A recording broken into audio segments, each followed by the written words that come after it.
lesson, nagahisgot man kini o pag-inulsol. Lato ng istorya, kini pag-inulsol ba? Kini pag-repent, pag-usap. Kung ako matanawan, si David matarong din sa iyang pagkatao. Ha?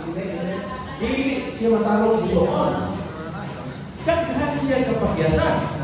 Kaghan siya kapagyasan. Pero, unsay, hinugdan, nga nagigamit siya sa Diyos. Mahirap. Okay. Salamat kayo ba? Atong tunan kay, kung di na ito niya masabtan, kasasala. Siya kasasala. But let us remember, nga ang Diyos anda, kung saman, mupasaylo, mudawat sa tao ang sa mahinulsulon. That's why nagturo ng pag-istorya. That salvation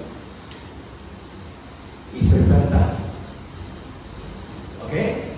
Salvation is repentance.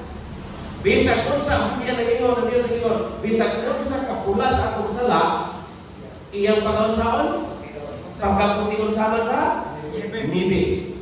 Walay sala. Jadi pasaylo sa Ginoo kung kita mangalos pasaylo. Yan dalang nahisgutan ko nga sa atong lesson kini ba kung kita ipasaylo sa Dios, dili lang ko taraman nila. Okay? Doon ay kumpang ng Diyos, nasayran na ito na, mas magdawat na ito, santos ng bautismo, dili lang kay santos ng bautismo, idawat ito sa Ginoong Hesus, kundi humanya anak, doon na tayo sa, doon na tayo obligasyon, salamat tayo, doon na tayo bulungan. Dili lang kay simba Merkulis, simba Biyernes, simba Sabado, diha ang kataman, kung dili, ang obligasyon na ito, nga kay nakadawat na sa grasya, sa kamatuoran ng iya sa Diyos, sama sa mga disipulo sa orang hingayon, panglakaw ka mo o iwali ang maing balita sa buong kalibutan. Maunay pinakadako nga resulta sa tao na doon ay pag-inulsol sa iyong masala. Sama sa atong unang mga ginikanan sa unang mga katawan na gamit sa Diyos. Nauna atong inutuman kanunay. Masamtang atong idawat sa Diyos, ang giingon ni Isaiah, here am I, send me. Ang ko, Ginoo, ni ako, gamitan ko sa imong bulungaton tungod kay, magpagamit ko tungod kay, ikaw na kapasaylo, kanak ko, naghatag ka na sa grasya sa kaluwan. Mao ka na, ganun na yung nada ko sa grasya. Let us remember that God is good. Tapos sa panahon ng karoon, murang tag-ayat, murang tag-ayat sa mga wali. Maraming daghanan mga wali, ipahimo. Mabisan kami sa office, murang may okay na makahimo sa among buluhaton, tungkol kay tawag dito, tungkol sa mga wali. And sumala sa report, sa palantaron, Mayo, as of April 30, April 30, doon na natay 186 or 196 crusades na nahimo din sa atong territory. Last year, ang atong nahimo crusade is just 211 crusades for the whole year. Karon, Mayo pa lang o April 30 pa lang doon na natay 186 or 196 crusades. So, mo na, because we are targeting karon na tuig o 450 crusades sumala sa demanded usap sa atong mga pangulo gikan sa taas. That's why naka-crusade naman tayo dito. Sa church, one crusade, one church, one crusade.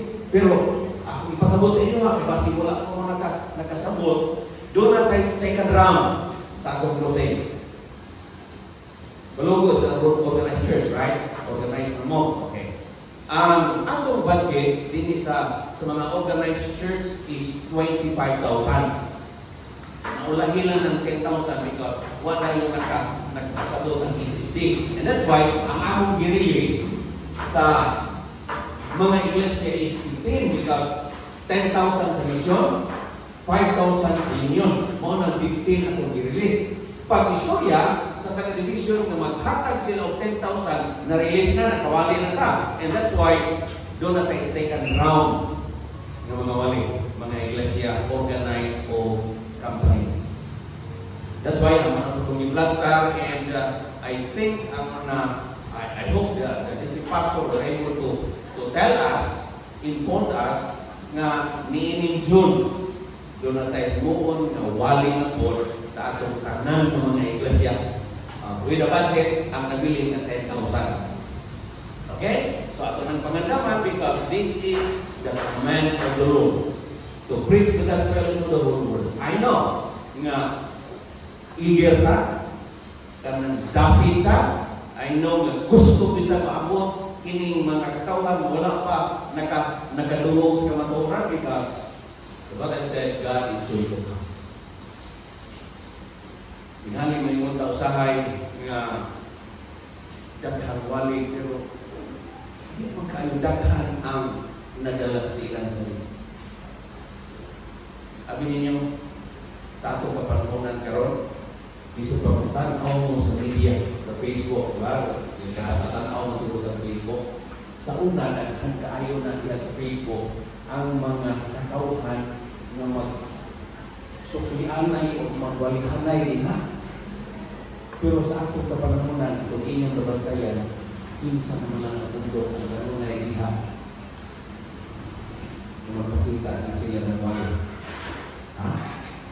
Minsan naman lang puno ka ang kanunay na lang na magkasukli-sukli sa mga ideas na ito mo sa Biblia. Sabi ninyo, naigala kung ano ba tama ay kaisunan kung ano ba tayo, ang Katoliko na lang o Adventista. Okay? Mo na lang na, tanawin nyo ang Facebook. Mo na lang na. Daghan na ipagawas, bisan sa mga reels, sa panahiyang mga wali, doon na tayo ipagawas ng mga mensahe sa Pangulo, sa Internet person, o kunya, ang nakupon ng iglesia. Pagawas po sila sa ila. Pagawas po sila sa ila. Murubag po sa mga issue diha sa media. Apan ang punto na po, mga iso sa iglesia. Let's proclaim the gospel to the world. Sama sa Ginoo ni Isaiah. Here am I, sent. Ato bilawan sa Ginoo Hesus Santo sa Lord. And luyo niya na. Luyo sa atong pagdawa, doon na tayo kumako. Let us also keep the commandments of the Lord. Biblia na kayo, if you love me, keep my commandments. Ang commandment ni Ginoong Hesus na kapabilin nato sa atong kamunan. Kung ato ipakita sa atong silingan, sa atong barangay, sa atong palibo, na napulong kasugo sa Diyos, nag-exist pa hangtod sa atong kamunan. Wala. Tungkol kaya yung iglesia, gusto mo na wala ko. Pero usahan yun kapunto diha. Usahan yun kabalakot ang dili nila gusto diha na magpadayon sa pag-exist. Kaya naging kapat na punto, kapat na balakot. Gusto nilang walaon aron dili masaktan sa pagbuhat. Nang tinuod adlaw ng pamulay mga adlaw ng kapitan. Mawon sa pagbuhat ang mga pamulay. What I said, si David makasasala, si Isaiah makasasala. Unang natumanginikanan si Moises makasasala. But God won't do that because they repent. Tapos po na ko, si Kritos Kaluwasan is a death. Once a person repents sa iya ng pamagyasan, sa iya ng lahat, God will forgive. Ogo niya, mahal ko na ito ang kaluwasan sa panahon ng pagkakas. Saan na niya? Dilig yun na siya mupiya siya sa tulog kayo yung saan